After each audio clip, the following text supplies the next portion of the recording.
Hi everyone, my name is Yongsin, and I'll be presenting the first section on this three-part series on HCF and LCM, methods and theorems, including our very first property. Here's the content we're going to cover today. First of all, I'll be doing a revision on factorization and prime factorization. Secondly, I'll cover a revision on the basic concepts of HCF and LCM. Note that you guys would have probably already learned 1 and 2 previously.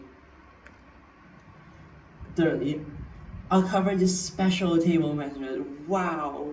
In fact, I made this table method myself, and it helped me a lot in finding the HCF and LCM and also learning about the properties of HCF and LCM much more easily than before.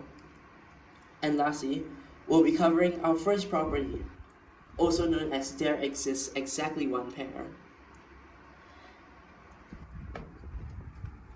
Now, we'll start with section 1.1.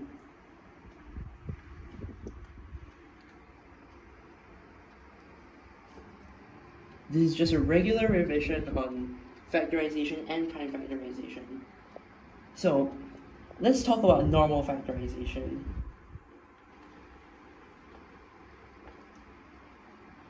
Now, normal factorization just refers to taking some number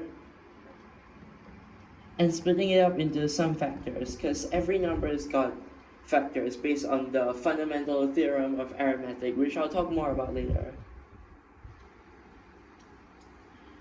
So today we're going to have two lucky numbers, which is 504 and 140.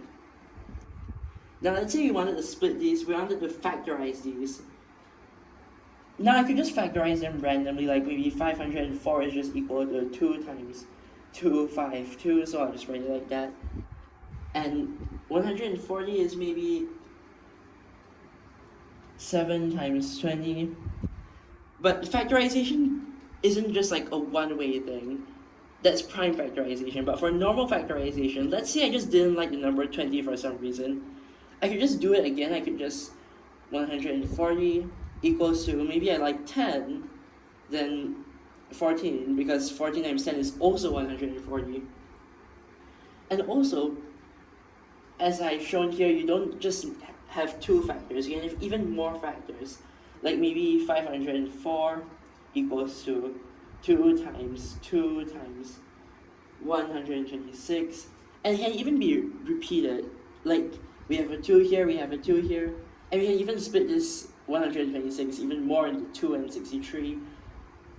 And the 2's can be repeated. It's not like once you've used them up, you can't use them anymore. Like here I've used the 2 3 times. And even here I can very well just factorize this into 140 equals to 2 times 70. And there's another 2 here. It's not like I've used it up, I permanently can't use another 2. Like, that's not how it works here. But then, now let's get to prime factorization. Wow. So prime factorization, we all know about the common method. Let's go through the two common methods, 504 and 140. So for this, there's a tree diagram method, which is just to split everything up from the smallest factor.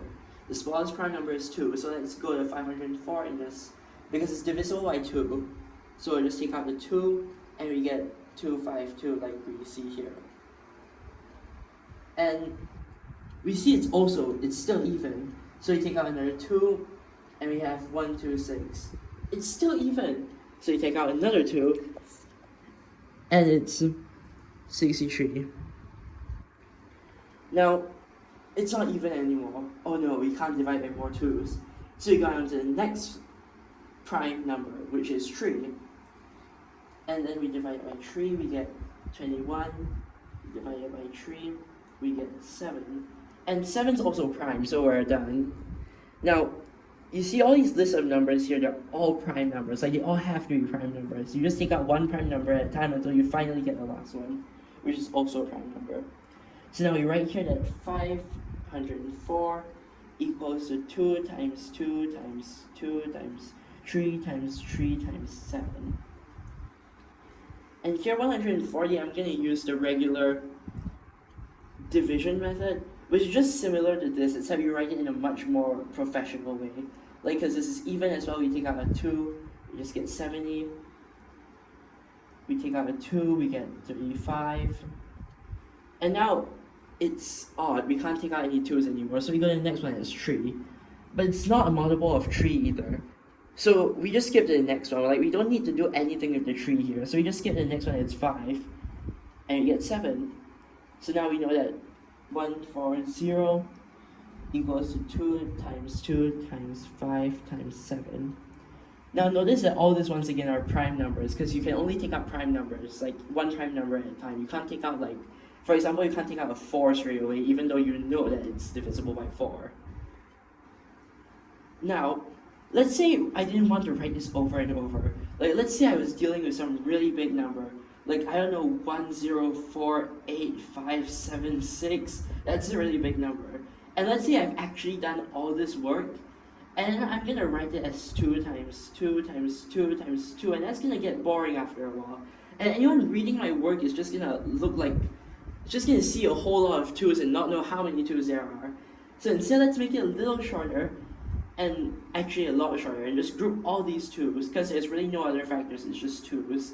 And I know that there's 22, so here we can just write 2 to the power of 20.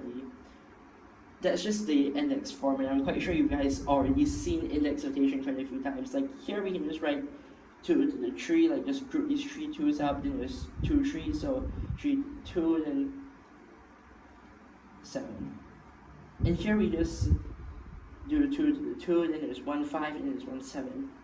Right, 5 and 7, but wait, it looks a little weird. I mean, when someone looks at this, they won't exactly know whether it's 2 to the 2 times 5 times 7 or 2 to the 2 times 57, because it's also a prime number. Wait, no, it's not a prime number, but whatever. It's still gonna cause a lot of confusion when we look at this. So, what most people like to do is just to put a multiplication sign in between. So, 2 to the power of 3 times 3 to the power of 2 times 7.